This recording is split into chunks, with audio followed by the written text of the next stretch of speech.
Dominant protector. Credit to the author. 1831-40.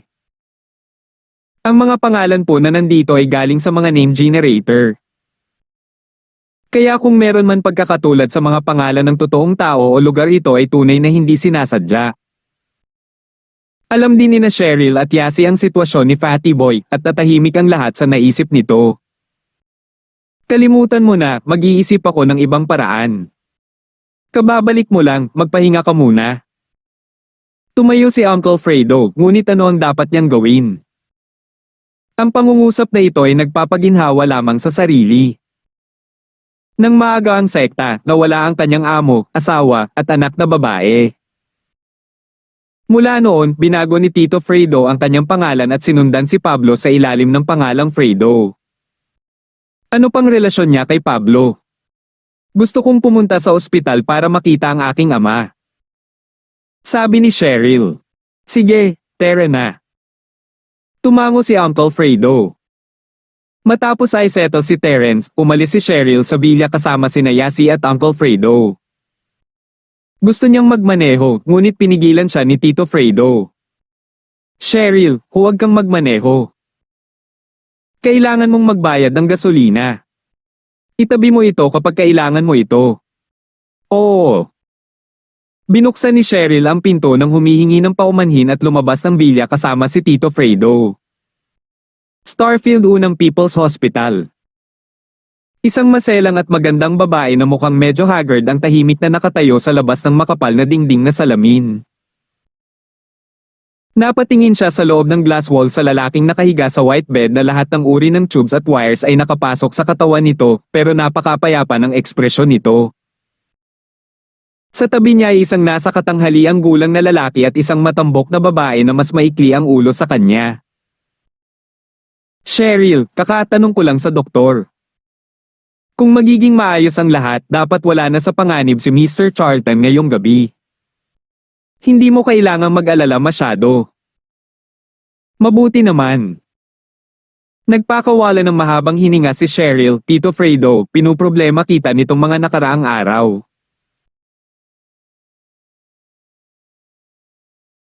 Anong sinasabi mo? Ilang taon ko ng kaibigan si Mr. Charlton. Umalis na tayo, walang kwenta ang pagtayo dito. Sabi ni Uncle Fredo sabay kaway. Tumingin muli si Cheryl sa kanyang ama sa kama ng ospital na malungkot. Bakit ngayon? Bakit may nangyari sa mga taong malapit sa kanya? Ang kanyang ama, ang kanyang matalik na kaibigan na si Josephine, ang kanyang bilalaking kaibigan na si Terence. Parang lahat sila ay nagplano nito at silang lahat ay nagkakaproblema. Alam na alam ni Cheryl kung ano ang ibig sabihin ng magkaroon ng problema sa loob at labas. Ngunit ang magandang bagay ay ang lahat ay umuunlad sa isang magandang direksyon. Hanggat makakatagal ang kanyang ama ng isang buwan, kapag nagising si Terence, magiging maayos na ang lahat. Oo, tiyak na magiging maayos ang lahat. Si Cheryl at Yasi ay bumalik sa villa at si Tito Fredo ay lumabas upang pag-usapan ang mga gastusin sa pagpapagamot. Gayunpaman, hindi mapakali sina Cheryl at Yasi. Pag-uwi nila para tingnan si Terence, bigla nilang naalala na kailangan ni Terence ng pera pambili ng gamot. Ang race 8 ni Elder Zhang ay hindi nagkukulang ng ilang mahahalagang at pambihirang halamang gamot. Maaari silang mabili sa mga parmasya, ngunit sila ay mahal. Hindi ito problema para kay Cheryl noong nakaraan, maaari lang niyang i-swipe ang kanyang credit card at makuha ito, ngunit ngayon. Ang mga bayad sa pagpapagamot ng kanyang ama, ang mga bayad sa medikal ni Terence, ano ang dapat niyang gawin sa perang ito? Dapat ba siyang bumalik sa lambak at hingin ito kay Josephine? Tumingin si Yasi kay Cheryl na may matigas na mukha na may hawak ng race 8 at natural na ganoon din ang iniisip. Cheryl sis, wala ka na bang pera para sa gamot ni Shield bro? Tumango si Cheryl. Umupo siya sa tabi ng kama ni Terence sa sakit at depresyon. Tiningnan niya ang manipis na mukha ni Terence at nakaramdam ng maraming emosyon. Hindi ko alam kung paano ko kantaken si Trixie o maaari akong humiram ng pera sa kanya. Naisip ni Yasi ang kanyang pinakamatalik na kapareha. Buntong hininga. Sa sandaling ito, biglang napagtanto ni Cheryl na siya ang pinakawalang silbi. Matapos mawala ang Miss Halo, mas masahol pa siya kaysa kay Josephine. Sinubukan niyang kausapin ito kapag nakakaramdam siya ng kababaan, ngunit biro lang kapag naiisip niya yon. Kahit papaano ay alam ni Josephine kung paano kumita ng barbecue, ngunit paano siya? Ni hindi nga siya marunong kumita. Bukod dito, ginawa ni Josephine ang pinakamalaking sakripisyo para kay Terence. Masasabing walang kapantay ang sakripisyo ni Josephine, ngunit paano siya?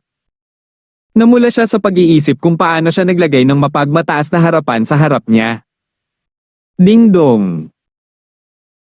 Tumunog ang malutong na tunog ng doorbell. Si Cheryl at Yasi ay nalilito. Sino ang bibisita sa ganitong oras? Kakaalis lang ni Uncle Fredo kaya hindi dapat siya ang bumalik. Gayunpaman, nang dumating si Cheryl sa pasukan ng villa, nakita niya ang isang nagulat na tao. Ang bisita ay isang Jerwin. Nagdilim ang mukha ni Cheryl nang makita siya. Naging mabait siya noon dahil sa kanyang ama kahit na kinasusuklaman niya ito. Pero ngayon, oras na para tuluyan na silang mag-fall out. Jerwin, anong ginagawa mo dito? Nagbibiro ka ba? Walang ekspresyon ng mukha ni Cheryl habang malamig na nakatingin kay Jerwin.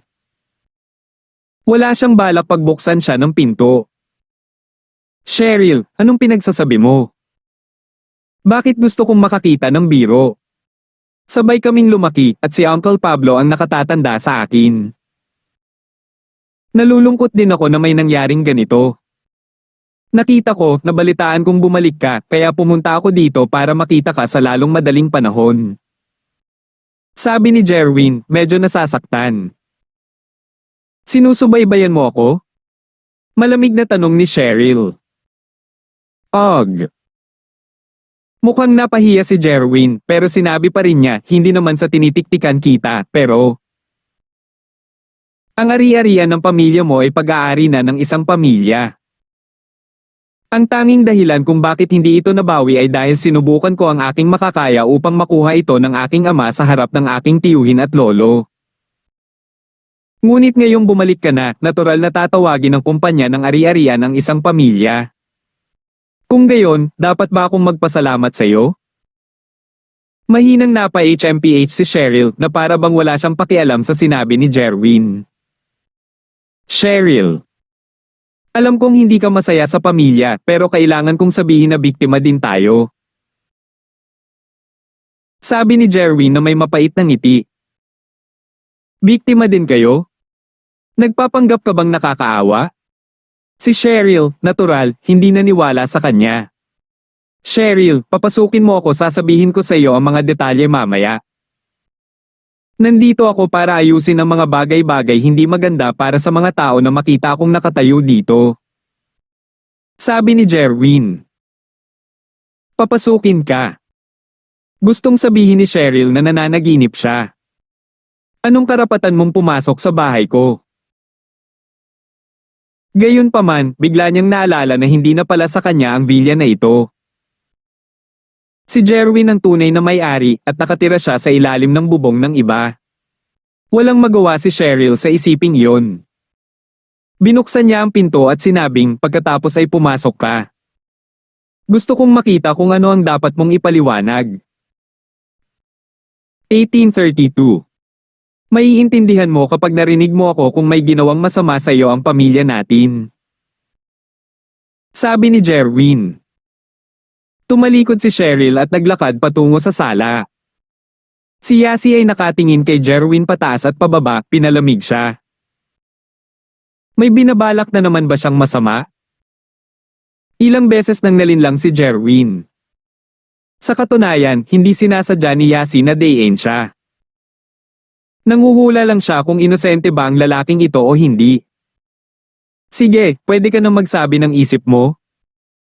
Sabi ni Cheryl. Cheryl, maaari mong isipin na ang pagkabangkarote ni Uncle Pablo at ang kanyang pagpapakamatay ay sanhi ng isang pamilya, ngunit kami ay inosente. Ang aking ama ay pinagalitan pa ni Lolo dahil sa pagpapahiram ng pera kay Uncle Pablo. Napangiti ng mapait si Jerwin. Kung hindi dahil sa pagmamahal sa akin ni Lolo, nabawi na sana ang vilya mo. Ang negosyo ay nasa pangalan na ng iyong pamilya. Ano pa ang hindi ka nasisiyahan? Tanong ni Cheryl. Ang mga bahagi ng negosyo at Pablo Industries ni Uncle Pablo ay nailipat na sa aming isang pamilya. Ngunit Cheryl, naisip mo na ba na pinahiram ng tatay ko ang iyong ama ng 3 bilyong dolyar? Sa palagay mo ba ang mga industriya ng Pablo ay nagdaragdag ng hanggang 3 bilyong dolyar ang mga pagbabahagi at real estate? Kahit na higit sa 3 bilyon, kumukuha kami ng pera at binili namin ang mga pagbabahagi at ari-arian.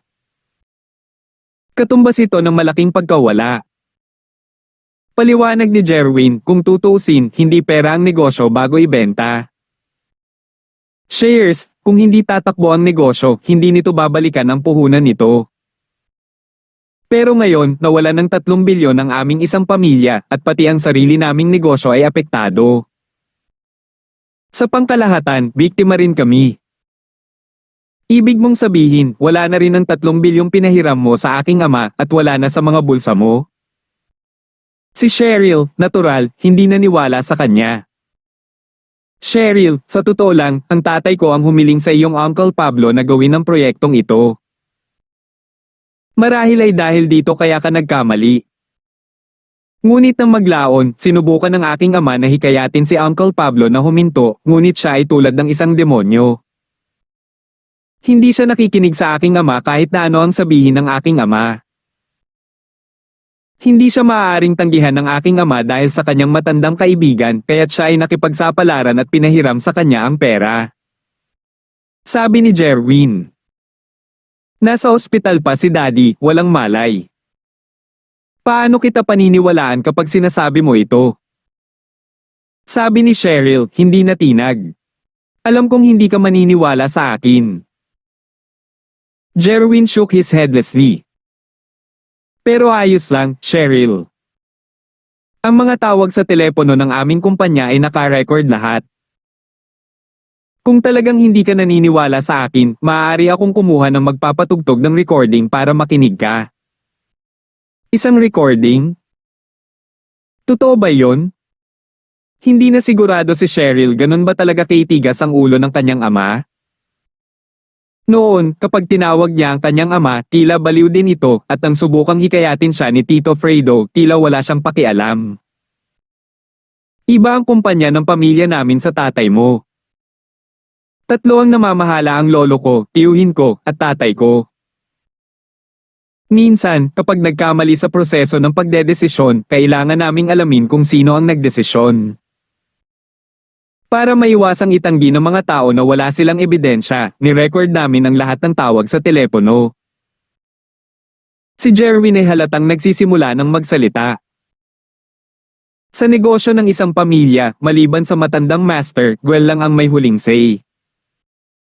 Malaki ang kapangyarihan ni Jerwin. Kung gayon, dalhin mo ito para makinig ako. Nag-alinlangan si Cheryl. Hindi magalang na suriin ang recording ng kumpanya ng ibang tao, ngunit hindi naniniwala si Cheryl na isang Jerwin ang talagang may recording kaya kailangan niyang kumpirmahin ito mismo. Sige, kakausapin ko ang aking ama tungkol dito. Hindi tinanggihan ni Jerwin ang alok. Kinuha niya ang phone niya at tinawagan si Miguel. Matapos ang tawag ng isang Miguel, si Cheryl ay hindi rin sigurado sa sarili. Inosente ba talaga ang isang pamilya? Kung hindi, bakit siya magiging confident? Siyempre, kahit na kaina-hinala ang isang pamilya, hindi nila maaalis ang posibilidad na sila ay inosente. Kung gayon, bakit ka kumita noon at nawala ang lahat mamaya? Tanong ni Cheryl. Buntong hininga, hindi dapat talo, pero sa hindi malamang dahilan, biglang gustong mag-withdraw ni Uncle Pablo ng 1 bilyon. Naapektuhan nito ang maagang yugto ng plano at nagulo ito. Kaya, hindi lang namin nabawi ang 1 bilyon, ngunit nawala sa amin ang lahat. Si Jerwin ay naglahad ng kanyang mga kamay at nanghihinayang sinabi. Ano? Dahil ba sa pag-withdraw ng mga pondo? Kaya nawala mo ito? Natigilan si Cheryl. Hindi niya akalain na ang ugat ng pagkabangkarote ng kanyang ama ay ang pag-withdraw niya ng mga pondo. Kahit na ang mga salita ng isang Jerwin ay hindi mapagkakatiwalaan sa ngayon, si Cheryl ay nahulog pa rin sa malalim na sisihin sa sarili. Dahil ba sa kanya? Kung hindi niya tinawagan ng kanyang ama para humingi ng $1 bilyon, bigla na lang bang i-withdraw ng kanyang ama ang kanyang pondo? Siya ba ang sanhi ng lahat ng ito? Hindi ito binanggit ni Uncle Fredo noon dahil ayaw niyang magalit si Cheryl.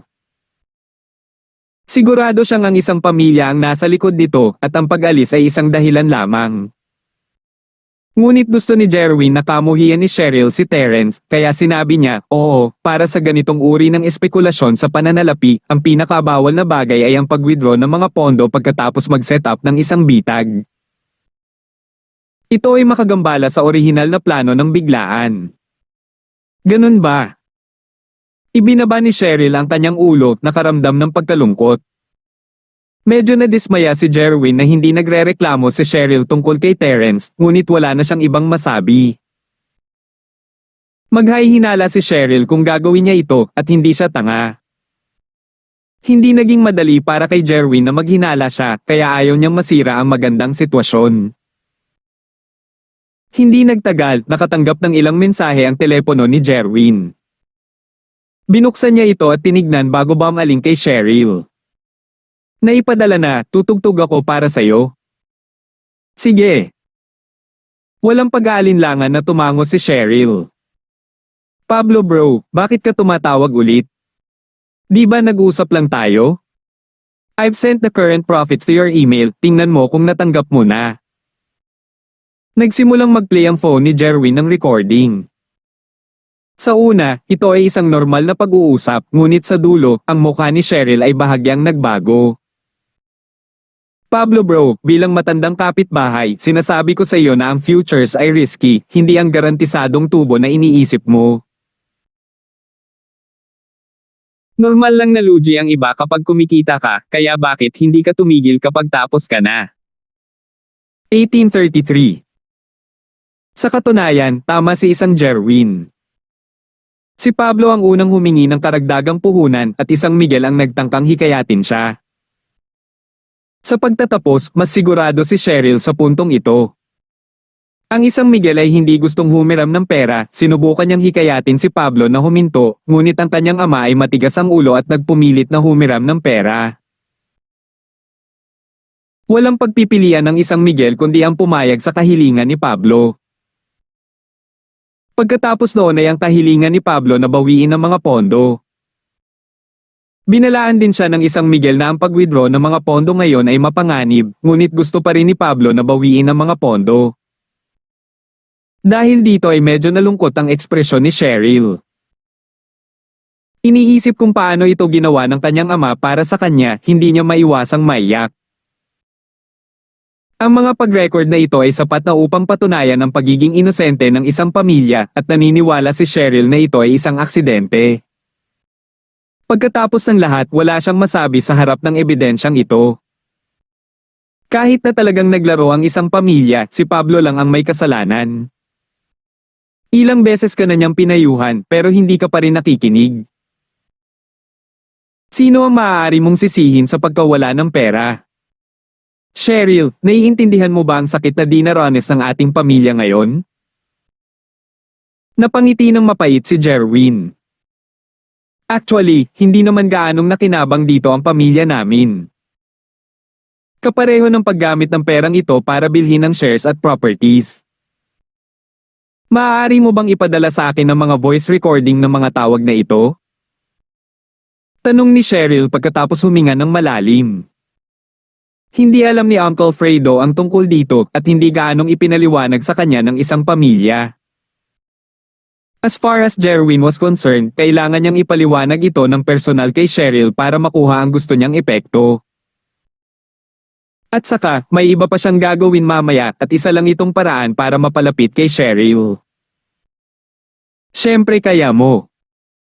Ngunit narito ang isang video ng contract signing, maaari mong tingnan. Tumango si Jerwin. Dahil doon, binuksan ni Jerwin ang video ni Pablo at isang Miguel na pumirma sa kontrata. Siyempre, na-edit ang video at may mga bagay na hindi dapat makita ni Cheryl dito. Nakita ni Cheryl ang masayang ngiti sa kanyang mukha pagkatapos matanggap ang pera at alam niya na ang lahat ng ito ay ginawa sa kanyang sariling kalooban. Kung ganoon, wala talaga itong kinalaman sa isang pamilya. Siyempre, ganito ang naisip ni Cheryl dahil nakalimutan na niya ang tungkol sa hypnotist. Pero sinong mag-aakala na may hypnotist pala dito? Bukod dito, kahit isang ordinaryong hypnotist ay mahihirapang gawin ito ng walang kamali-mali. Siyempre, ang hypnotist mula sa mga firewalls ay isa pang kwento. Ang mga firewalls ay puno ng mga eksperto sa pag-aaral ng potensyal at limitasyon ng katawan ng tao, at ang hypnosis ay isang paraan upang pasiglahin ang potensyal ng katawan ng tao. Kaya kung isasaalang-alang ni Cheryl ang problema mula sa isang normal na pananaw, hindi siya maghahinala sa hypnotist. Sige. Naniniwala ako sa iyo. Walang kinalaman sa iyo ang bagay na ito. Si Cheryl ay isang bukas at tapat na tao, wala siyang dahilan upang pagdudahan ng isang pamilya na may lahat ng ebidensyang ito sa kanyang harapan. Ayos lang. Kung hindi natin malalaman ang totoo, paghihinalaan ng isang pamilya. Ipapadala ko ito sa iyong telepono ngayon din. Mapait nang umiti si Jerwin. Tumango si Cheryl. Matapos matanggap ang mensahe ni Jerwin, sinabi niya, alam ko, hindi ko kayo sinisisi para dito. Kasalanan ko ang pagiging masyadong sabik sa mabilis na tagumpay. May iba pa ba? Narito ang $100,000, nabalitaan ko na si Uncle Pablo ay talagang nangangailangan ng pera ngayon, kaya kinuha ko ang kalahati ng aking ipon para ibigay sa iyo. Sabi ni Jerwin habang naglalabas ng pera, pero medyo nagsorry siya. Dahil sa nangyari noon, pansamantalang tinanggal ang aking ama sa kanyang posisyon sa kumpanya, kaya nabawasan ng malaki ang aking baon. Ito lang ang magagamit ko. Ito. Talagang gusto ni Cheryl ang pera, ngunit ayaw niyang magkaroon ng utang kay Jerwin. Wala sana siyang pakialam sa $100,000 noon, ngunit ngayon ay gusto na niya ito. Ayaw niyang umutang kay Jerwin ng $100,000. Oh, ibigay mo na lang sa akin. Kinuha ni Yasi ang pera sa kamay ni Jerwin at sinabing, kukunin ko. Well. Si Jerwin naman ang maging walang magawa. Kinuha niya ang $100,000 para pasayahin si Cheryl. Ayaw niyang maramdaman itong may utang siya sa kanya, pero at least gusto niyang maramdaman ito na mabuti siya sa kanya. Gayunpaman, iba na ngayon na kinuha ni Yasi ang pera. Hindi niya kailangan si Yasi para may utang na loob sa kanya. Mas mabuti para sa kanya na manatili sa malayo sa kanya hanggat maaari. Hindi na siya makapaghintay na magtago. Ngunit dahil ang pera ay kinuha ni Yasi, hindi niya ito maibabalik. Hindi lang siya mawawala ng mukha, ipaparamdam din niya kay Cheryl na hindi niya ibinibigay ang pera ng taos-puso. Ito ay hindi katumbas ng halaga. At kaya, pagkatapos pag-isipan ng mga bagay-bagay, sinabi ni Jerwin, hindi mahalaga kung kanino ko ito ibigay, para kay Uncle Pablo pa rin ito. Ito ay isang tanda ng aking puso. Salamat, sabi niya. Hindi na kailangang kunin ni Cheryl ang pera, kaya gamaan ang pakiramdam niya. Siya nga pala, Cheryl, ang amusement park ay nasa pangalan na ng isang pamilya, ngunit pinaplano ng panganay na tiyuhin na bumuo ng lupain malapit sa amusement park sa pangalawang pagkakataon. Interesado ka bang sumali? Ngayon lang naihayag ni Jerwin ang kanyang tunay na layunin. Anong ibig mong sabihin? Ang amusement park ay pag-aari ng iyong pamilya ngayon, ano ang kinalaman nito sa akin? Kumunat ang noo ni Cheryl. Nagpaplano si Uncle na magtayo ng zoo malapit sa theme park na papalibutan ito ng mga bundok at ilog kung tutuusin at maganda ang kapaligiran. Walang malaking zoo ang Starfield kaya ang plano ni Tito ay sanayin ako at hayaan akong mamahala sa proyektong ito. Cheryl, gusto kitang imbitahan na tumulong sa development. Sabi ni Jerwin. Ako? Anong gagawin ko? Hindi pa rin maintindihan ni Cheryl ang sinusubukang gawin ni Jerwin. Cheryl, actually. Nalulungkot talaga ako na makitang ganito si Uncle Pablo. Kahit na ang lahat ng mga ari-arian na ito ay pagmamay-ari ng aming isang pamilya ngayon, sa tingin ko ay pansamantala lamang ito. Hanggat nagsusumikap ako, sigurado akong matutulungan kitang maibalik ang mga ito sa hinaharap. Sabi ni Jerwin. Gusto mo ibalik sa akin? Nagulat si Cheryl kay Jerwin. May sakit ba siya? Tama. Kung magiging outstanding ako, naniniwala akong siguradong sasang-ayon si Lolo sa huli. Pero, ang kondisyon ay kasama mo muna ako. Kung pakakasalan mo ako, magiging ganap na makatwiran para sa akin na tulungan kang maibalik ang lahat ng mga ari-arian na ito. Tutal, ikaw ang asawa ko at ang mga ari-arian na ito kung orihinal na pagmamay-ari ng pamilya ng Chuter ay tiyak na sasang-ayon, kahit na ang tiyuhin mo ay tiyak na sasang-ayon. Sabi ni Jerwin na may pagmamalaki. Sa ikatlong henerasyon, ako ang pinakagusto ni Lolo. 1834. Sa katunayan, ito ay isang katotohanan na ang matandang lalaki ay nagustuhan ng isang Jerwin, ngunit ito ay dahil din sa isang Jerwin ang pinakamay kakayahan at ang kanyang posisyon sa Firewolf Gang ay tumataas. Para naman kay Old Master Ann, isa siyang outer disciple ng Firewolf Gang. Ang pangarap niya noon ay makapasok sa core ng Firewolf Gang at maging isang core disciple. Kailangang malaman ng isa na ang mga pangunahing disipulo ng mga Firewolves ay maaaring maging cultivator. Para naman sa isang Jerwin, kung gumawa pa siya ng ilang bagay, malamang nabibigyan siya ng mga Firewolf ng foundation pill para tulungan siya sa kanyang cultivation. Magpakasal ka? Ngumiti si Cheryl. Sa wakas ay naunawaan na niya kung bakit ang daming sinabi ng isang Jerwin. Gusto pa rin niyang pakasalan siya nito. Tungkol naman sa theme park project, gusto lang niyang mabuo muna ang kanilang relasyon. Hanggat binuo nila ang kanilang relasyon, ang lahat ay susunod. Gayunpaman, hindi nagustuhan ni Cheryl ang isang Jerwin. Kahit na may napakalaking tukso sa harap niya, hindi siya natinag. Hindi niya alam kung bakit, ngunit may paniniwala sa kanyang puso na isip niya na kung magising si Terence, magiging maayos ang lahat. Kahit na marami siyang nawala, kasama si Terence, maaari siyang bumangon muli. Oo, alam mo na kahit mahal ako ni Lolo, kung hindi kita girlfriend, hindi siya papayag na ibalik sa iyo ang mga ari-arian na ito. Inilahad ni Jerwin ang kanyang mga kamay at ngumiti ng mapait. Cheryl, baka isipin mong pinagsasamantalahan kita, pero ito lang ang naiisip kong paraan. At saka, gusto talaga kita. Pasensya na.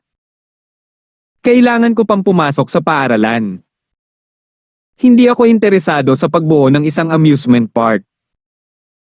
Umiling si Cheryl at tinanggihan ng mungkahi ni Jerwin. Buntong hininga, sinasabi ko lang.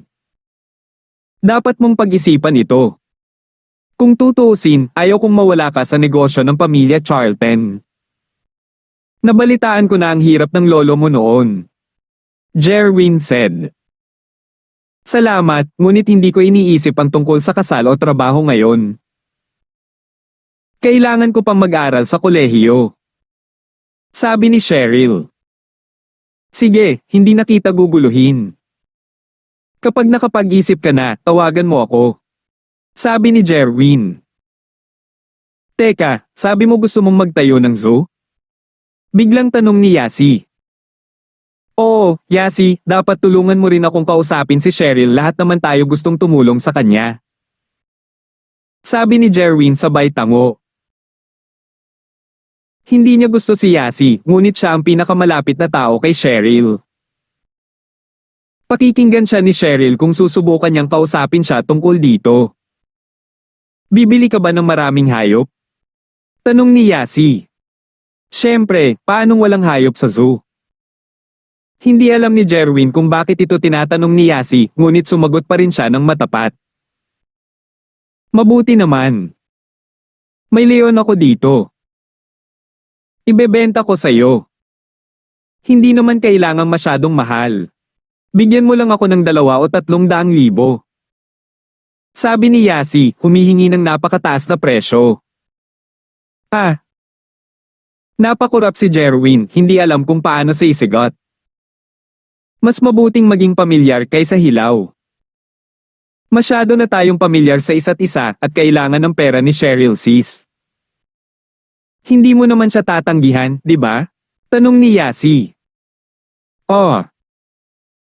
Bibili ako, syempre bibili ako. 300,000, di ba? Sige, babalik ako at kakausapin ko si Tito. Bibili ako for sure. Nanlumo si Jerwin. Hindi siya nakatrabaho ni Cheryl at bumili lang siya ng layon ng walang dahilan. Nabalitaan niyang nakakuha si Yasi ng layon mula sa Harley ni Fritz, ngunit hindi niya akalain na siya ang makakakuha nito. Higit sa lahat, ang pagbuo ng zoo ay isang ideya lamang na naisip niya sa isang kapritsyo. Ang layunin niya ay makipag-ugnayan kay Cheryl. Kung hindi sumali si Cheryl, bakit pa siya mag-abala sa pagbuo ng zoo? Wala siyang oras para doon. Mayroong higit pang kumikitang mga proyekto na naghihintay para sa kanya. Ang galing. Kukuha ako ng magpapadala sa iyo ng leon. Sagot ni Yasi. Umalis si Jerwin sa bahay ni Cheryl na malungkot, medyo walang magawa. Sa tuwing nakikilala niya si Yasi, walang magandang mangyayari. Ang babaeng ito ay laging naghahanap ng problema para sa kanya. Damn it. Hindi mapigilan ni Cheryl na mapangiti sa kinikilos ni Yasi, ngunit hindi niya ito pinigilan. Handa siyang manakit at handa siyang magdusa. Maliban kay Terence, huhugutin niya sana ang sinumang darating sa kanya. Si Jerwin ang nagtatanong nito. Yasi, sa tingin mo ba walang kinalaman sa isang Jerwin ang nangyari kay Daddy? Walang magawang sabi ni Cheryl habang tinitingnan ng ebidensya sa kanyang telepono. Sino ang nakakaalam? Baka hindi nagsasabi ng totoo ang lalaking ito. Walang magandang impresyon si Yasi kay Jerwin. Pero may ebidensya. Sabi ni Cheryl. Totoo iyan. Ngunit kailangan nating maghintay hanggang magising si Uncle Pablo para malaman ang katotohanan, sagot ni Yasi. Nakatagong bahay York. Dumating na ang sulat ni Brian ang sinumang alagad ng Ice Palace ay hindi masisiyahan sa paggamot na ito, ngunit si Brian ay maaaring sumulat ng isang liham sa kanyang pamilya isang beses sa isang buwan, at kahit na makuha ang liham mula sa bahay na si York sa kanya sa pamamagitan ng Ice Palace. Ang ibang mga panlabas na disipulo ay kailangang maghintay ng hindi bababa sa 1 taon bago sila makapagsulat ng mga liham sa kanilang mga pamilya, ngunit nasa pangangalaga ni Brian ang magiging sectmaster ng Ice Palace. Hindi lamang siya nakatanggap ng mas maraming elixir kaysa sa iba pang mga panlabas na disipulo, mayroon din siyang mas maraming pribilehiyo sa Ice Palace. Ngunit gayunpaman, walang sino man sa mga alagad ng panlabas na sekta ang nang-ahas na tumutol pagkatapos ng lahat sila ay pamilyar sa magiging sectmaster. Sa pagkakataong ito, ang liham ni Alfred ay nagpasindak kay Brian. Sa liham, tinanong ni Alfred si Brian bakit niya itinago ang katotohanan na si Terence ay bahagi rin ng raid, at bakit hindi niya sinabi sa kanya ang tungkol sa Chi Gathering Pill. Sa kabilang banda, inakala ni Brian na alam ng kanyang ama ang lahat, madali siyang sumagot, ipinaliwanag na alam niyang sumama si Terence sa raid at may dala siyang Chi Gathering Pill, ngunit hindi niya maibenta ang kanyang kaibigan kaya naman inilihim niya ito. Sa katunayan, ang paliwanag ni Brian ay dahil sa akala niya ay alam ng kanyang ama ang lahat, kaunti lang ay alam niya na ang lahat ay dahil kay York Alfred. Hindi alam ni York Alfred ang katotohanan, narinig lang niya ang panig ni Sisi Leon sa kwento. Ayaw niyang ilantad ang kanyang sarili, kaya sumulat siya kay Brian ng isang liham ng pagtatanong. Hindi siya gaanong nagsalita, ngunit may iniisip si Brian, at iyon ang dahilan kung bakit siya nauwi sa ganito. Kung alam ni Sisi Leon ang tungkol sa hindi pagkakaunawaan na ito, malamang nangingiti siya mula tenga hanggang tainga. Ang isang kasinungalingan na ginawa niya para i-frame si Terence ay talagang kinumpirma ni Brian. Kahit ang langit ay tinutulungan siya. 1835. Sa pagtingin sa sulat sa kanyang mga kamay, mas lalong nagdilim ang mukha ni Alfred. Matapos kumpirmahin ang mga salita ni Sisi Leon, agad na pumunta si Alfred sa bundok kung saan nag-iisa ang matandang elder. Sa pangunguna ni York Terence, nakita muli ni Alfred ang matandang York. Pare, narito na ang sulat ni Brian. Si Alfred ay hindi nag-abala sa maliit na usapan at dumiretso sa punto. Oh, ano ang sinabi ni Brian sa sulat? Binuksan ng matanda ang kanyang mga mata at nagtanong. Hindi nagsinungaling si Sisi Leon, sumali si Terence sa raid, at mayroon siyang chi gathering pill. Sabi ni Alfred habang ipinapasa niya ang sulat ni Brian sa matandang York. Kinuha ng matandang York ang sulat at sinimulan itong basahin ng tahimik na para bang seryoso siya. Si Alfred ay hindi nang ahas na gambalain siya at tumayo sa gilid, naghihintay na matapos siyang magbasa. Halatang gusto talaga ng matandang elder si Brian, kung hindi ay hindi niya babasahin ng seryoso ang sulat na isinulat niya. Maya-maya ibinaba ng matanda sa bahay na si York ang sulat sa kanyang kamay at nagpakawala ng halos hindi marinig na buntong hininga. Gusto kong labagin ng iba pang mga nakatagong bahay ang mga patakaran at ipadala muna ang kanilang Earth class, ngunit hindi ko akalain na tayo ang unang makakakilos, bahay York. Pare, handa ka na bang lumipat kay Terence? Natuwa si Alfred habang nagtanong nang hindi nagbabago ang kanyang ekspresyon. Sa suporta ng kanyang ama, maaaring maibalik niya ang tableta at may pag-asa na umabante siya sa Sky Class. Siyempre, hindi niya akalain na nainom na ni Terence ang pill ito ay epektibo lamang kapag ang Earth Class late phase peak ay pumasok sa Sky Class. Sayang ang ubusin noon. Kung magiging master ka rin ng Sky Class, wala tayong dapat ipag-alala sa susunod na daang taon. Ito ang pag-asa mo, siyempre gagawin ko ang lahat. Sabi ng matanda.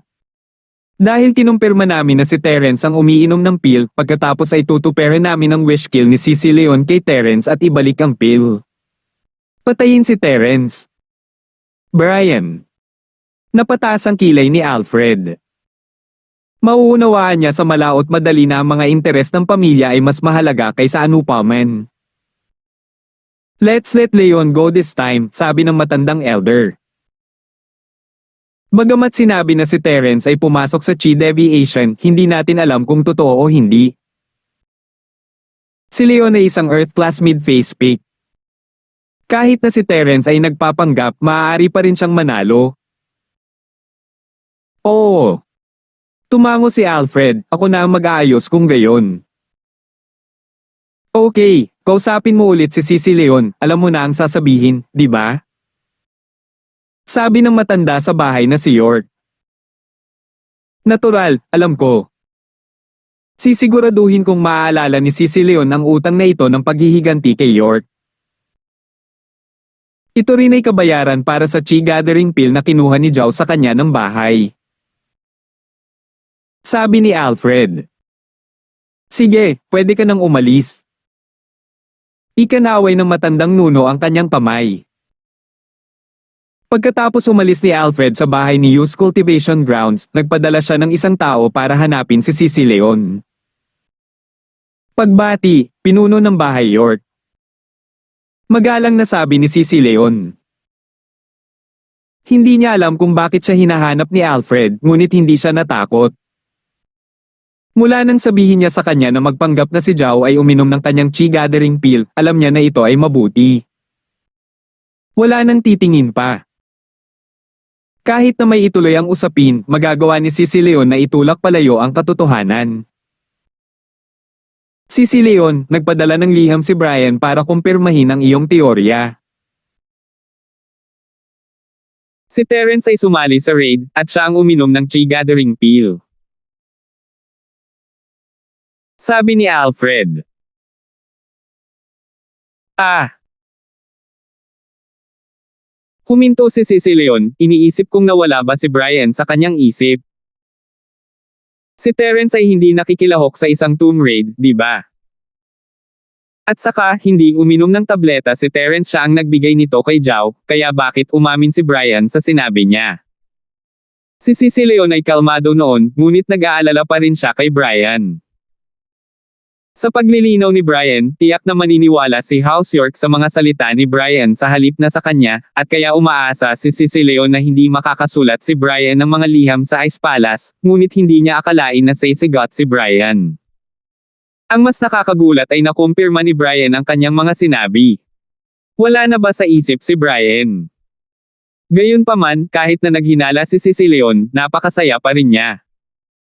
Hindi mahalaga kung ano ang mga dahilan ni Brian, mabuti para sa kanya na kumpirmahin ang puntong ito. Pagkatapos ng maikling sandali ng pagkabigla, mabilis na sinabi ni Leon, ganyan talaga, at ang bastos ni Terence. Hindi lang niya sinira ang ating common house na si York, dumating pa siya para nakawin ang chi gathering pill mo. Isa siyang totoong kriminal. Tama, ang Terence na ito ay talagang kasuklam-suklam, kaya pagkatapos naming hikayatin siya ng aking ama, sa wakas ay pumayag siyang magpadala ng isang tao na maghiganti para sa inyong karaniwang bahay, York. Sabi ni Alfred, napakagaling bumili ng puso ng mga tao. Salamat, pinuno ng bahay York at ang matandang ninuno. Ang puso ni Leon ay napuno ng pananabik. Ang karaniwang bahay na si York ay karaniwang patay na ngayon, at habang si Leon ay galit, nawalan siya ng lakas ng loob na maghiganti matapos marinig na si Terence ay nakalusot sa Earth Class. Kung hindi tumulong ang Hidden House York, wala siyang magagawa kay Terence maliban na lang kung siya ay naging mas mataas na class master. Dagdag pa, siya ay isang taong natatakot sa kamatayan, wala siyang gagawin bago niya tuluyang madaig si Terence. Hindi mo kailangang magpasalamat sa akin, ito ang dapat gawin ng bahay York. Maaaring walang kahalili ang karaniwang bahay na si York, ngunit maaari mong suportahan ang ilang iba pang mga kamag-anak. Nabalitaan ko na si York Haitian ay hindi masama, hayaan silang mag-alaga ni Kevin York sa bahay ni York ng magkasama. Pero, simula ngayon, tututukan na lang natin ang pagpapatakbo ng negosyo, huwag nang makisali sa pag-practice. Sabi ni Alfred. Oo. Huminga ng malalim si Leon. Kung ang karaniwang bahay na si York ay tumigil sa paglilinang, ano ang pagkakaiba nila sa isang normal na negosyo? Nangangahulugan ito na ang karaniwang bahay na si York ay magiging ganap na marginalize mula ngayon, at hindi kailanman magkakaroon ng kaluwalhatian na mayroon sila sa nakaraan. Gayunpaman, ito ang pinakamahusay na solusyon.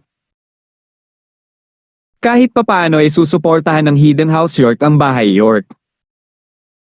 Kung hindi, baka hindi na mabuhay ang bahay ni York.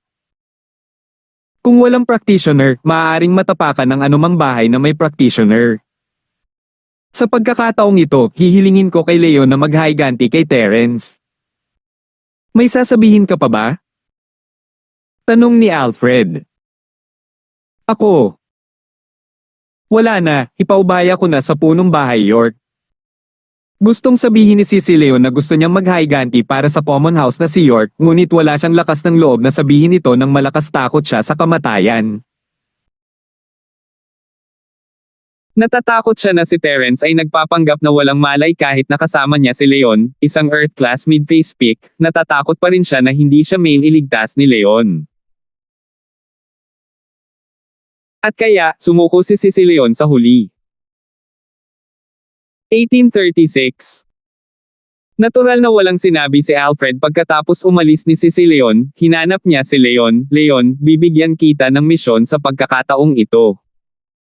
Oo, Master York, mangyaring ibigay ang iyong mga order. Si Leon ay isang direktang inapo ng bahay ni York, at tapat sa kanila. Siya ay tulad ng isang brainwashed death warrior, at kaya ginawa niya ang anumang sinabi sa kanya ni Alfred. Pumunta sa lungsod ng Starfield at tulungan akong pumatay ng isang tao, pagkatapos ay ibalik ang kanyang chi gathering pill. Sabi ni Alfred. Oo. Hindi man lang inisip ni Leon ang tungkol dito bago sumang-ayon. Mangyaring magsalita, patriarch. Ang pangalan ng lalaking ito ay Terence, sigurado akong kilala mo siya, ito ang kanyang impormasyon at address, makipag-ugnayan ka na lang sa kanya pagdating mo doon para sa mga taong nakapaligid sa kanya. Huminto si Alfred at seryosong sinabi, huwag hawakan ng mga tao sa paligid niya, lalo na ang dalawang babae. Huwag mo silang saktan. Hindi tayo masyadong mapagmataas, magdudulot lang tayo ng gulo kay Terence. Naiintindihan ko. Tumango si Leon. Sa katunayan, hindi na kailangang ipaliwanag ni Alfred ang katapatan ni Leon ay walang alinlangan pagkatapos ng lahat. Ginawa niya ang anumang sinabi ni Alfred, hindi tulad ni si Leon na palaging may kaunting hidden agenda. Sige, pwede ka nang umalis. Sabi ni Alfred kay Leon pagkatapos mag-utos. Si Leon naman ay nawala sa isang iglap. Napakabilis ng Earth Class mid-face pick. Maya-maya, si Julian at ang kantang Amara ay dumating upang bisitahin sina Cheryl, Yasi, at Terence. Nakuha ni Julian ang balita ng kanilang pagbabalik mula kay Yasi at pumunta kagad sa villa pagkatapos.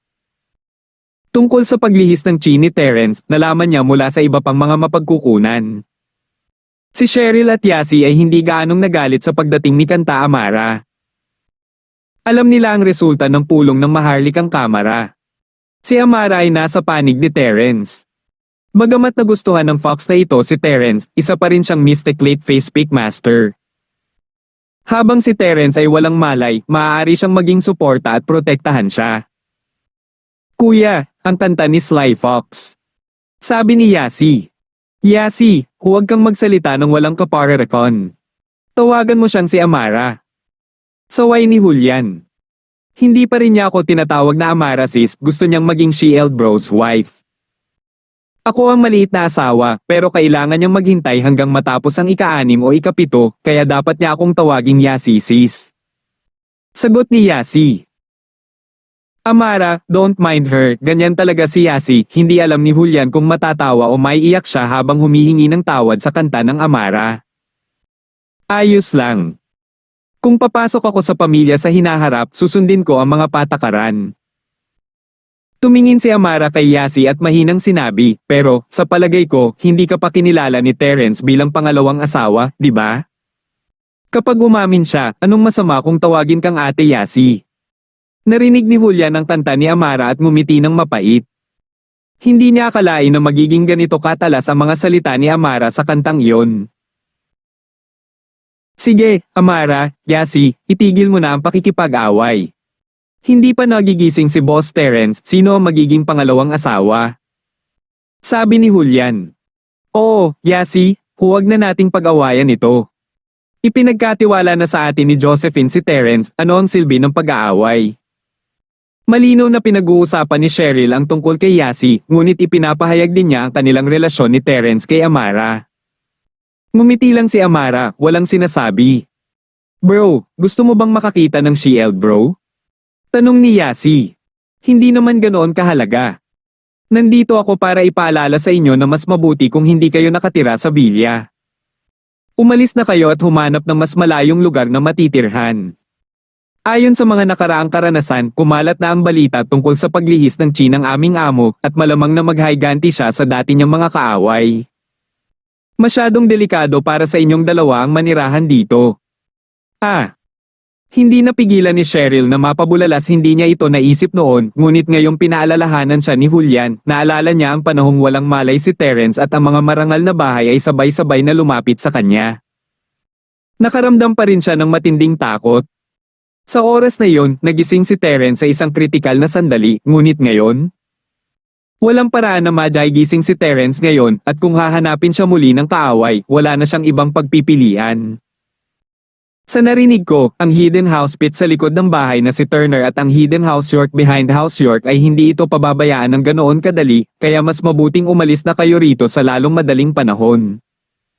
Kung pareho silang magpadala ng malakas kahit si Julian bro at hindi ko sila makakalaban. Sabi ni Amara. Salamat sa paalala. Mag-iimpake na tayo. Desididong tumango si Cheryl. Wala siyang anumang attachment sa malaking villa na ito. Ano ang silbi ng paninirahan dito kung hindi na niya ito pag-aari? Kapag nagising si Terence, makakabili na siya ng mas malaki at mas magandang villa. Si Cheryl ay palaging may tiwala kay Terence, ngunit hindi niya alam kung saan nanggaling ang kumpiyansa na iyon. Dahil kaya sa matangkad at tuwid na pigiran ni Terence sa panahon ng pagnanakaw sa bangko? Tutulungan ka namin.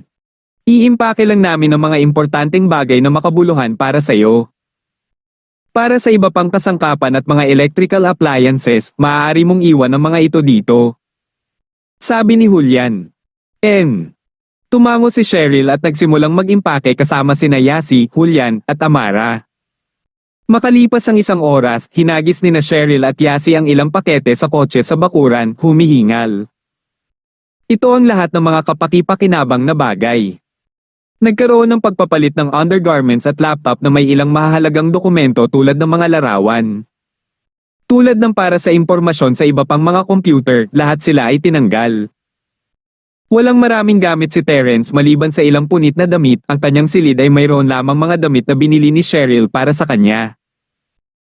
Kinuha ni Cheryl ang lahat ng damit at ilang hindi kilalang bagay mula sa drawer ni Terence at pinagsama-sama ang mga ito. Sa wakas tapos na ako. Nakahinga ng maluwag si Cheryl. Tiningnan niya ang mga bagay na hindi niya maalis sa villa at umiling. Villa. Simula nang lumabas siya ng villa ngayon, baka hindi na siya babalik pa. Gayunpaman, nang buhati ni na Cheryl at Yasi si Terence sa kotse at papaalis na sana, isang aksidente ang nangyari. Isang hindi inanyayahang bisita ang dumating sa pasukan ng villa. Kahit na sa lakas ni na Julian at Amara, hindi pa rin nila masabi kung paano nakapasok ang taong ito. Para siyang lumabas sa hangin nang walang anumang babala. 1837. Sino si Terence? Sabihin sa kanya na lumabas at makita ko. Diretsong tanong ng lalaki. Sino ka? Anong ginagawa mo dito? Nagulat si Julian at sinigawan ng lalaki. Binigyan siya ng lalaking ito ng nakakatakot na pakiramdam ng panganib. Sinabi sa kanya ng kanyang instinct na napakalakas ng lalaking ito.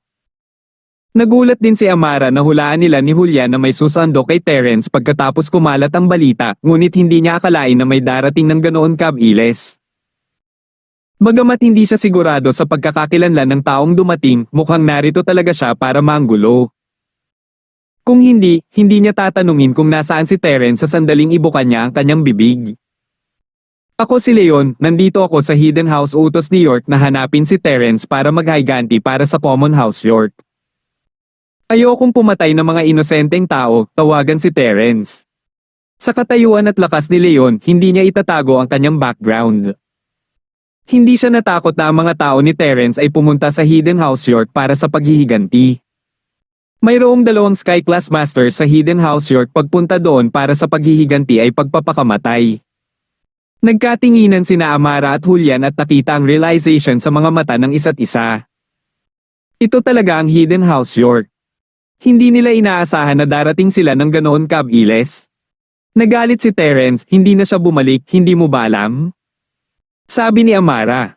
Chi deviation? Siguro totoo na nabaliw siya, pero hindi na siya bumalik.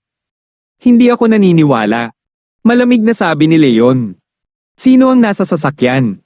Maaaring sinanay si Leon na maging tapat, ngunit hindi iyon nangangahulugan na siya ay tulala.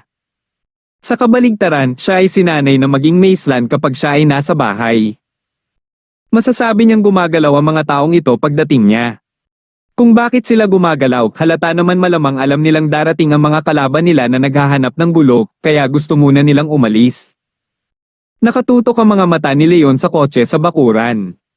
Nagkatinginan sina Amara at Julian at sabay na sumigaw, Cheryl, Yasi, tumakbo ka. Kami na ang bahala dito. Kasabay nito, sina Amara at Julian ay kinasuhan si Leon mula sa kaliwa at kanan. Kinakabahan din sina Cheryl at Yasi sa kotse. Hindi nila inaasahan na mangyayari ito bago sila umalis. May naghahanap ng gulo sa kanilang pintuan at hindi nila alam kung ano ang gagawin. Natakot sila na baka may gawin itong masama kay Terence. Nang marinig ni Julian at kumanta ng mga sigaw ni Amara, hindi namamalayang pinaandar ni Cheryl ang kotse at pinaandar ang gasolina. Ang kotse ay bumaril sa labas ng villa na parang isang palaso na humaharurot sa malayo. Nagdilim ang mga mata ni Leon, hindi niya akalain na ang dalawang Mystic Late Phase Peak Junior na ito ang unang aatake sa kanya. Madali niyang haharapin sina Amara at Julian, ngunit nag-alinlangan siya, naalala niya ang sinabi sa kanya ni Alfred bago siya umalis, huwag saktan ng inosente. Si Alfred ay nagsasalita tungkol sa dalawang babaeng kasama ni Terence, ngunit hindi alam ni Leon kung kasama ang dalawa sa kanyang harapan.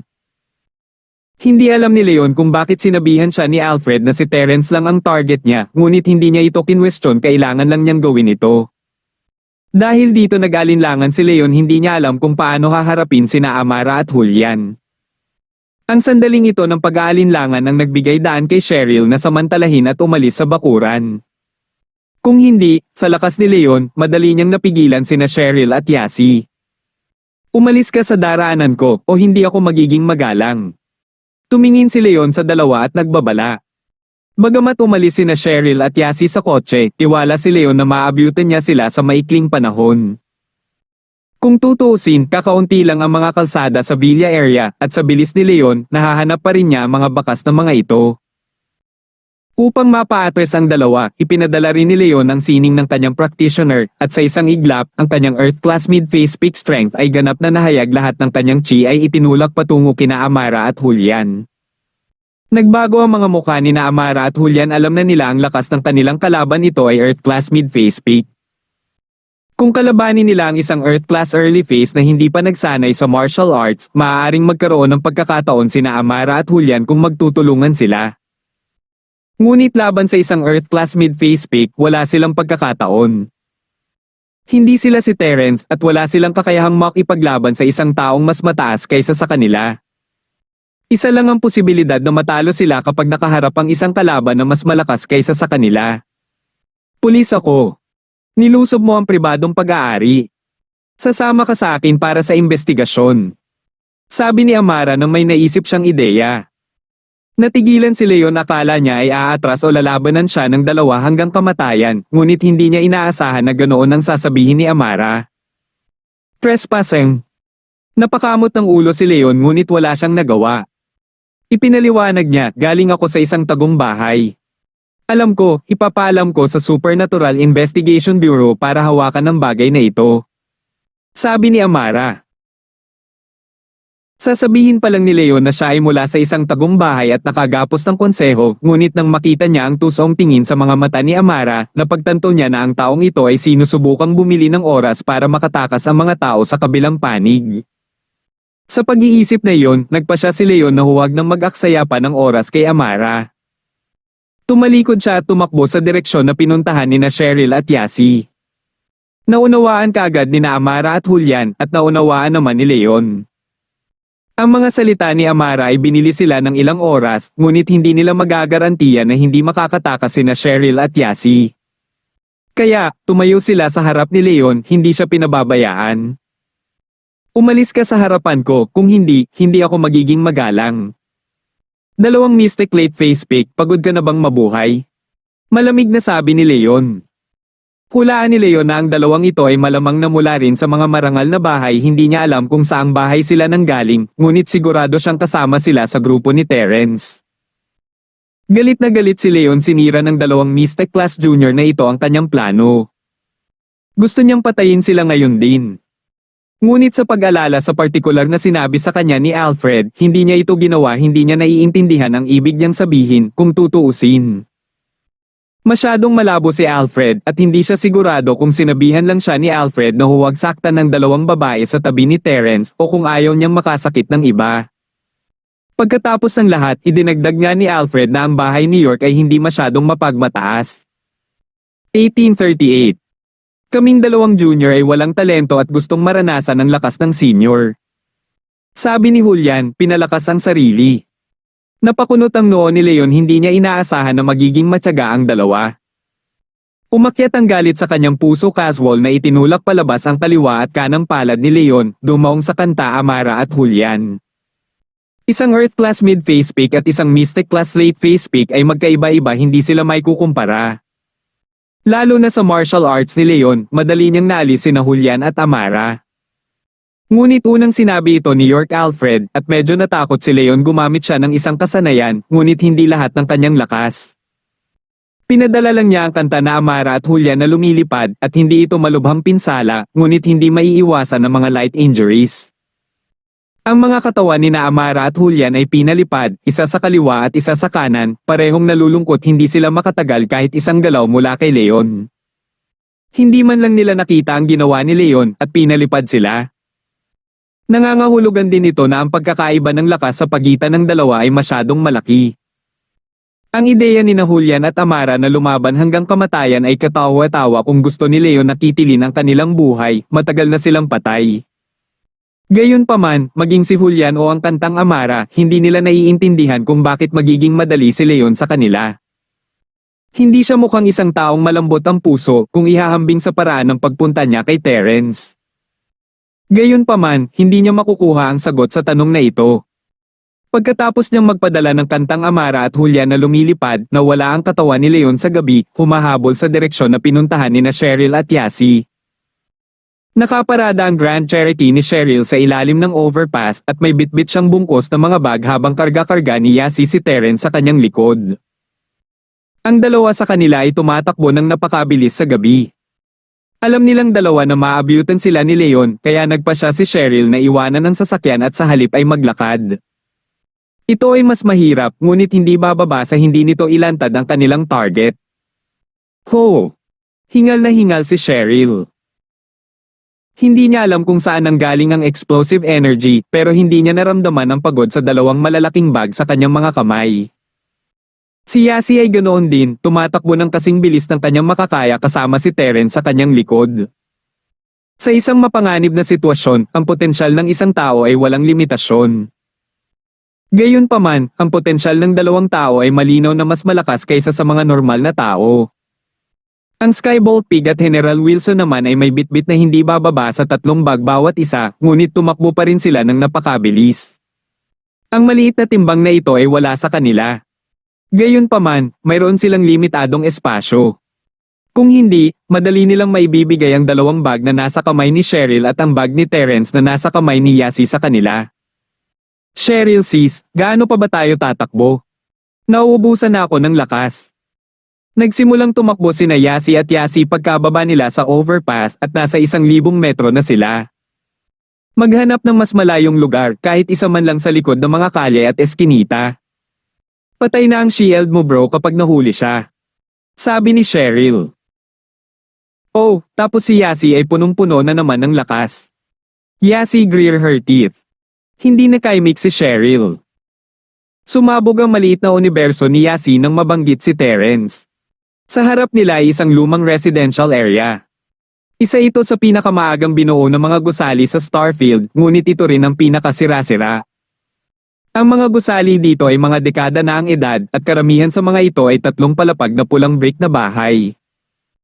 Dahil sa mga nakaraang problema sa pagpaplano, hindi nila itinuring ang problema sa mga linya.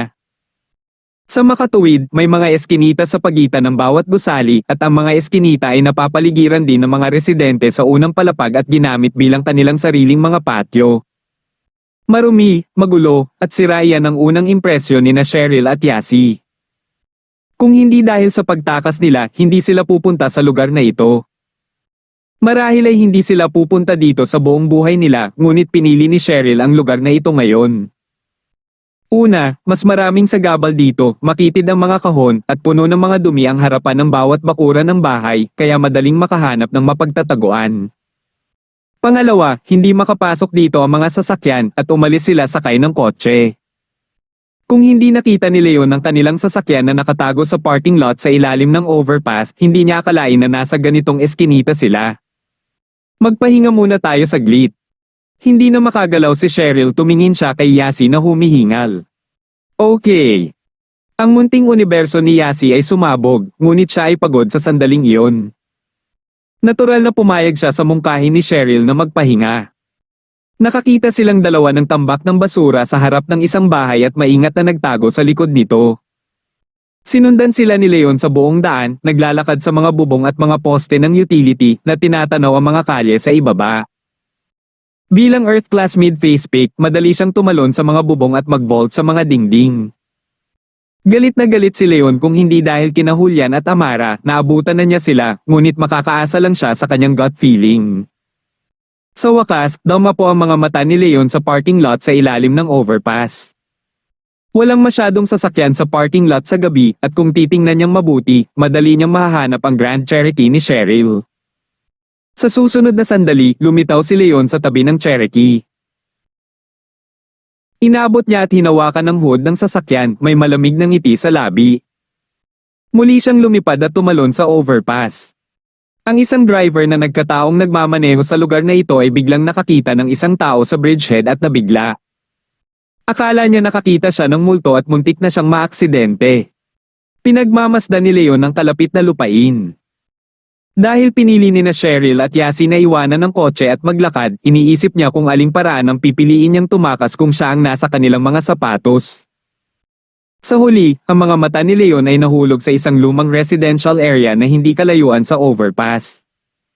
Ang ibang mga kalye at residential na lugar sa malapit ay may malinaw na pananaw sa sitwasyon, ngunit ang lumang residential area na iyon ay may komplikadong istruktura. Ang pinakamataas sa gusali ay 3 palapag at walang lugar kung saan makikita nila ang buong lugar. Ito ang lugar. Itinakda ni Leon ang kanyang target sa lumang gusaling ito. Kung may sumusunod sa kanya, pipiliin din niya ang lugar na ito dahil napakaraming lugar na mapagtataguan at makikibagay. Sapat na ang isang maliit na eskinita para ipagpag ang mga humahabol sa kanya. Pagkatapos magdesisyon, mabilis na naglakad si Leon patungo sa lugar ng lumang gusali. 1839. Cheryl sis, hindi na tayo susundan ni Leon, di ba? Si Yasi ay may masamang pakiramdam na si Leon ay hahabulin.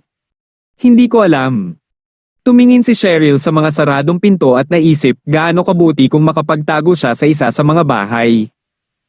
Ngunit hindi niya ito kilala at kahit nasabihin niya sa kanya na magtago doon, hindi siya maglalakas loob.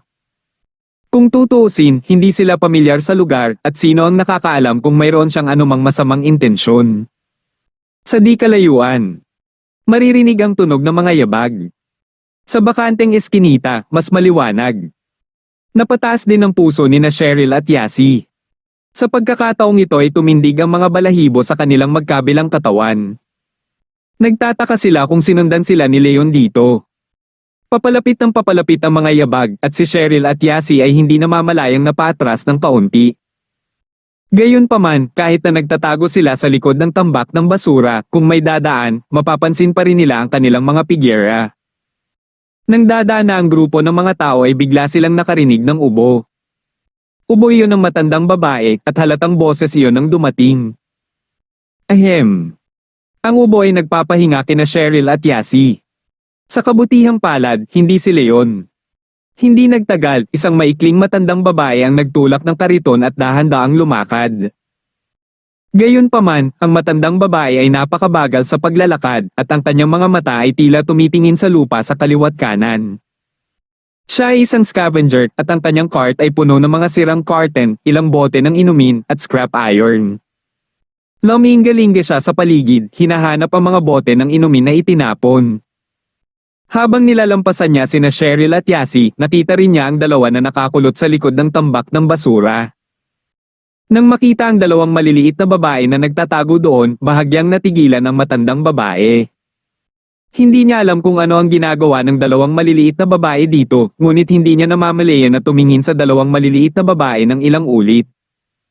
Pagkatapos, isang hindi makapaniwalang tingin ang lumitaw sa mga mata ng matandang babae. Mga diwata. Kayo ang dalawang diwata. Huminto ang matandang babae sa kanyang kinatatayuan at tinawag ang mga babae. Narinig ni na Cheryl at Yasi ang mga salita ng matandang babae at natigilan saglit. Gayunpaman, sa susunod na sandali, nakilala nila kung sino ang matandang babae. Siya ang matandang babae na nangongolekta ng mga scrap sa likod ng pinto ng Tiandi Entertainment City. Pinahiya siya ni Jane Sawyer at inilipat ni Terence ang kanyang sakit kay Jane. Sa oras na iyon, ang malalang sakit ng matandang babae ay biglang gumaling, kaya natural, ang tingin niya kina Cheryl at Yasi ay mga engkanto. Kung tutuusin, sa kanya, engkanto lang ang nakakagawa nito, di ba? Gaano man kagaling ang isang doktor, mapapagaling lang nila ang kanyang karamdaman. Gayunpaman, maaari nilang ilipat ang kanilang sakit sa binata na nang-aapi sa kanya. Ang kakayahang ito ay isang bagay na mayroon lamang sa mga Diyos. Dahil doon, bumaba ang matandang babae sa sasakyan at luluhod na sana at magbigay galang kina Cheryl at Yasi. Ang pakikipagkita sa isang engkanto minsan ay isang pagpapala na mula sa kanyang mga ninuno, at ang pagkikita ng isa sa pangalawang pagkakataon may isip lamang ng isa kung gaano kasaya ang matandang babae. Lola, hindi kami mga engkanto. Hindi malay ni Cheryl na pinigilan ng matandang babae sa pagluhod. Kung tutuusin, hindi nila matanggap ang pana ng matandang babae. Tiyak na mga engkanto kayo. Kung hindi kayo engkanto, paano mo mapapagaling ang malalang sakit ng matandang ito? Paano mo nailipat ang sakit sa masamang taong iyon? Sabi ng matandang babae. Ito. Hindi alam ni Cheryl kung paano ito ginawa ni Terence kaya hindi niya ito maipaliwanag. Kung hindi niya alam na maraming mahiwagang kakayahan si Terence, magiging kakaiba siya kung ito ang unang pagkakataon niya. Dalawang diwata, dahil ayaw mong tanggapin ang aking pana, kung ayaw mo, pumunta ka sa aking bahay. Ibibigay ko ang lahat ng aking naipon para sa pera ng insenso. Sabi ng matandang babae. Siya ay isang malungkot na matandang babae na marunong gumanti ng kabutihan. Siya ay naghahanap buhay sa lahat ng mga taon na ito, ngunit ang kanyang pisikal na kapansanan ay naging mahirap para sa kanya na lumipat at ang mga bagay na kinuha niya araw-araw ay limitado. Gayunpaman, mula nang gumaling ang kanyang mga binti, tumaas ng husto ang kanyang kita.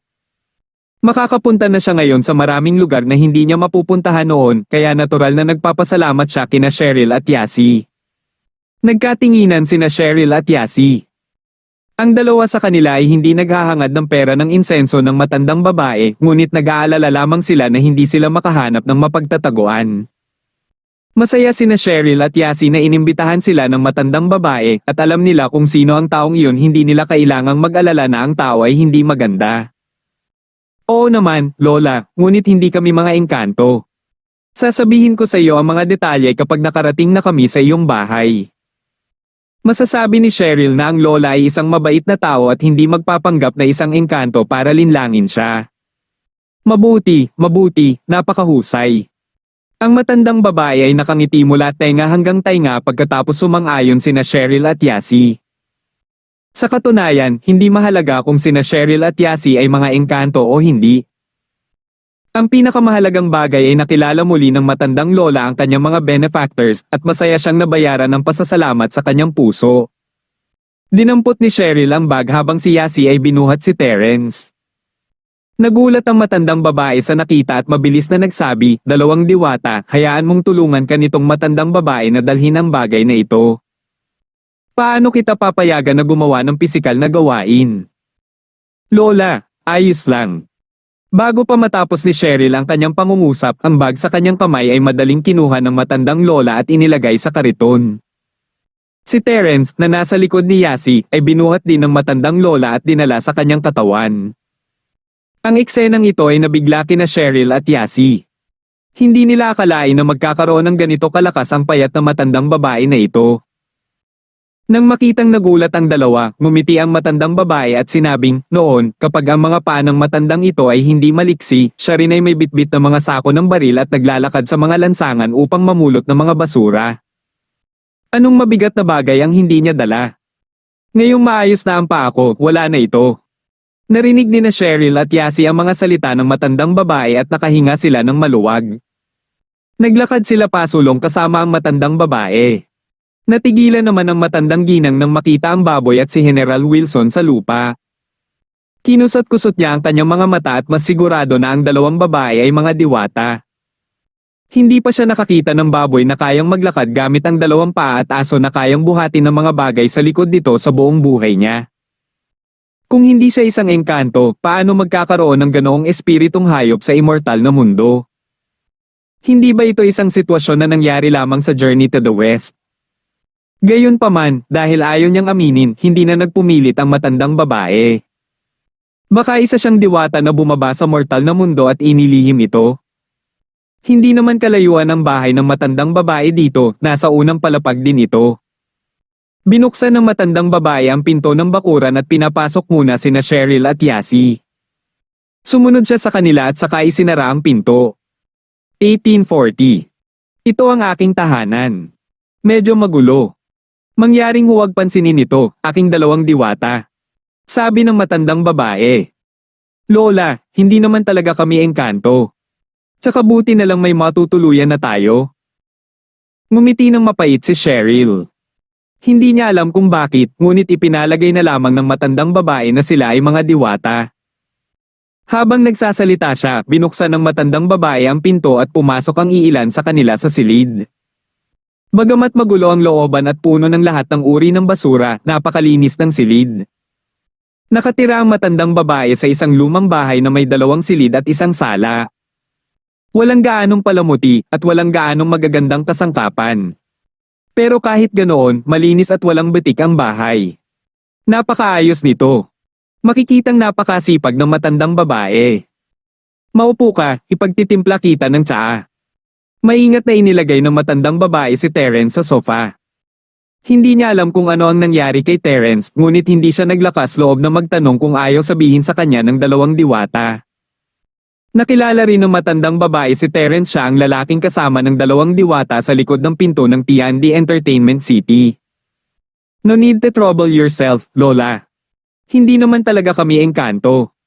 Hindi lang yan, pero may pabor din kaming hihilingin sa'yo. Mabilis na pinigilan ni Cheryl ang matandang babae sa paggawa ng tsaa.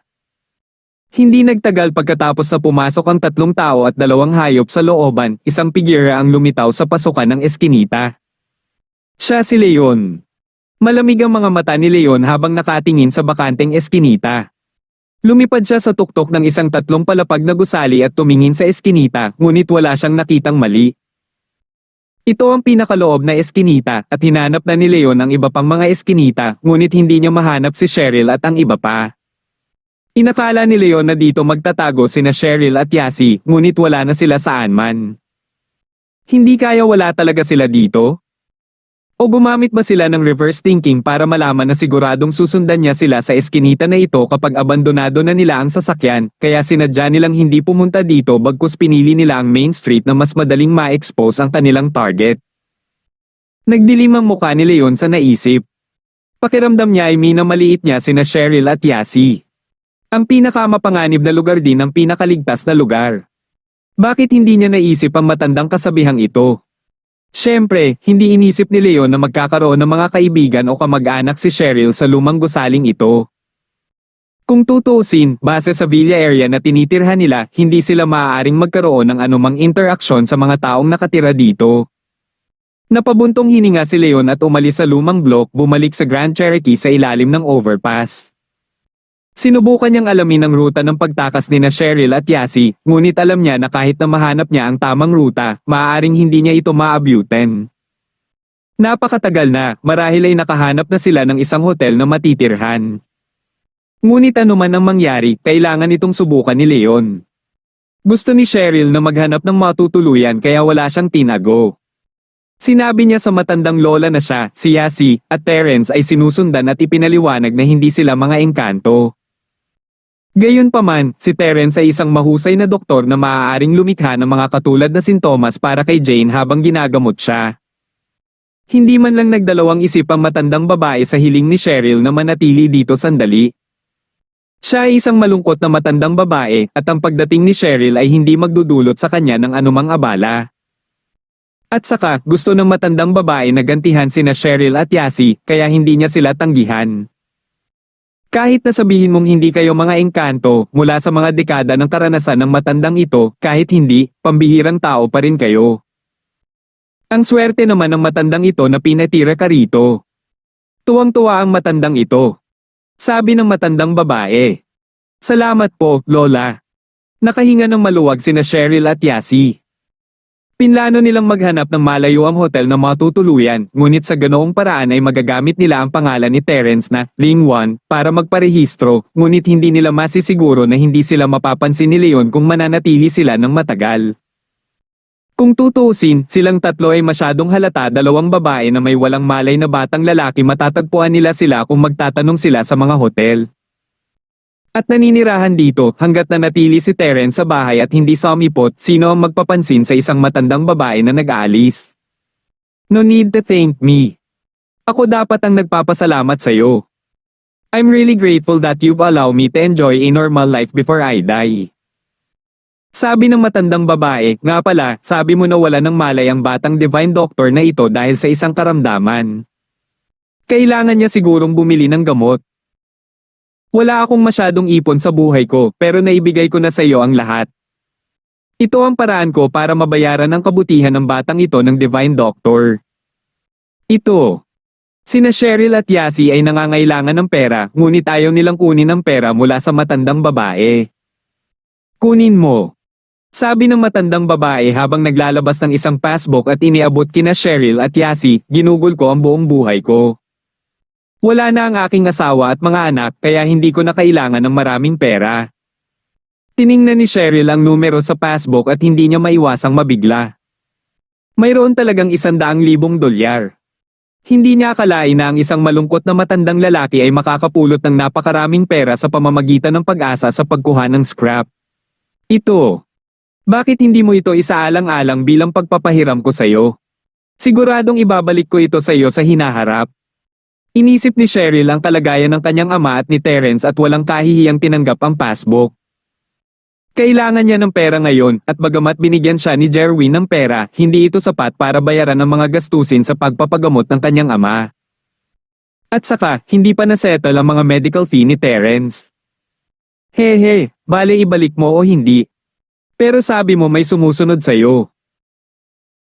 Bakit hindi ka tumawag ng pulis? Tanong ni Lola na may kakaibang tingin. Ito. Hindi alam ni Cheryl kung paano ipapaliwanag napakakapangyarihan ng taong iyon. Isa na siyang cultivator.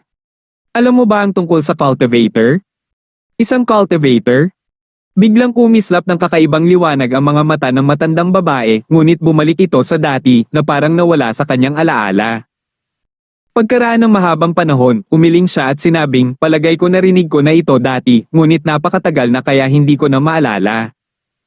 Tumango si Cheryl at hindi na masyadong pinansin. Pagkatapos ng lahat, ang mga normal na tao ay walang gaanong alam tungkol sa mga practitioner. Nabalitaan man nila yon, chismis lang. Ang tanging nakakakita nito sa personal ay ang mga bodyguard ng mga big boss. Salamat po at sinamahan ninyo ako, ingat lagi mga master.